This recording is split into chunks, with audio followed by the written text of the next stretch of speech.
Hello everyone, my name is Salman Aamir Malik. Today I'll be talking about the book The Honest Truth About Dishonesty. The Honest Truth About Dishonesty, a title that we all will obviously be intrigued by due to its conflicting nature. Like your average mugger, we all seek our own advantage as we make our way through the world. The dialogue, almost all of us think that we are the most honest out of the rest, however, we are lying to ourselves.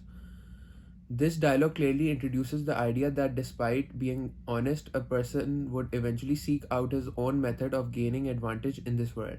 That goes for employees in an organization too. The book introduces the same concept. We are all dishonest, even if it's acting sick in order to work from home. Each individual is blinded by his desires, wants to be called honest, yet wants to gain from being dishonest. All of us want money here, right? No one can disapprove of that. Yet, ariety means that dishonesty is driven by the impulsive nature of an individual rather than being rational. There are increasing incidents of insider trading, accounting frauds, and organizational scandals that all started with a simple employee working in a simple organization taking the wrong help. This makes it necessary for modern day management to understand the motivation behind dishonesty among people in order to make it easy to prevent it in the first place, while understanding the mechanics of a strong code of ethics for an organization. Going over the first interesting theme of the book, at least in my opinion, fake it till you make it. How many times have we just stood in front of the mirror trying to shape our entire personality to match with others? Instead of representing ourselves just like that, people fake their entire lives through qualifications, interests, targets, etc. Pretending to be one of the sharks when you are a harmless fish can only increase similar tendencies within yourselves, thus shaping your self image while also changing your perspective regarding others. It is a common organizational belief that when an individual relates to a group of people, he tends to act like them as well. With each fake step you take, you tend to engage with the authors. What the what the hell effect?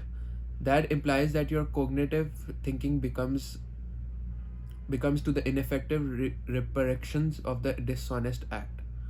Therefore, there is no turning back since the first step towards a fake life. The fudge factor is another concept that clearly explains why individuals from time to time tend to engage in dishonest acts despite portraying themselves as being the most honest of them all. An individual wants to create his self-image in the light of honesty, yet the temptation of gaining an additional money makes him wants to least engage in a little fraud. Changing your performance metrics, speaking little lies about your talents enhances your self-worth among society. However, calling it a little act since it was only misplacing some numbers, right? Ever heard of the phrase that you are your weakest when you are exhausted? Well, we are mentally and physically exhausted from all of the struggles of life.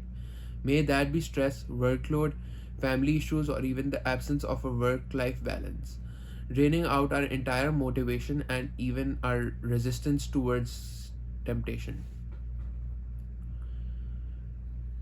We are daily tempted through bribery, through greed, and through desires. However, it is our motivation which keeps us standing against it. However, when we are exhausted, we start thinking impulsive instead of rationally indulging directly into the hands of temptation. That is unethical behavior.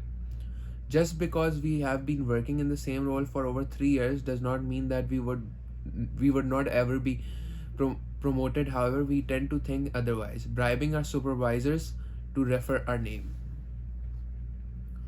However, there are two intriguing thoughts that came to my mind while reading the thought of the author. First of all, the simple method of rational crime has been rendered imperfect in explaining the drive for dishonest acts despite giving the opportunity to engage in a crime. People tend not to. In this case, people are motivated through the profitability of being caught, magnitude of being punished, and what they might gain through the act. In modern day, people are exceptionally smart and they know when to cheat and when not to. They are motivated through internal and external rewards and act according to where they're most profitable. Therefore, in situations like where they are being observed or have the faintest idea of getting caught with their lie, they might entirely not engage in crime, rendering the author's claim ineffective. Thus, in such a case, the simple model of rational crime can still be used as a method to identify the motive behind the deed. For some, strict rules and guidelines are just another natural, thus rendering another solution provided by the other author ineffective.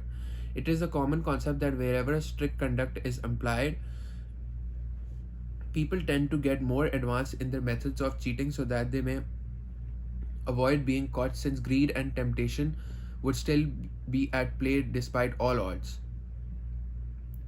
This can only be prevented through introducing a just and supportive organizational culture that allows the employees to raise their concerns whenever they are at discomfort. Based on the book and my own thought processes, I have come up with three practical advices that people can benefit from when managing a complex and diverse organization of current times. First, maintain a clear and strict code of ethics and conduct, since many a times gray area left to the interpretation of the employees can lead them towards using it towards their own interest. Therefore, it is necessary to define and clarify each policy and act effectively. Second, create a fair and just policy for development and work opportunities, since it would only encourage employees to be loyal and committed towards the organization as they feel more involved with the organization, while this would also ensure that they don't fake their interests and qualifications. It is important that you may true to yourselves, otherwise being caught at the top might not be that merciful in terms of punishment. Third, maintaining a work-life balance in the organization is a necessity to avoid unnecessary exhaustion that may motivate the employees to engage in dishonest acts. Thank you.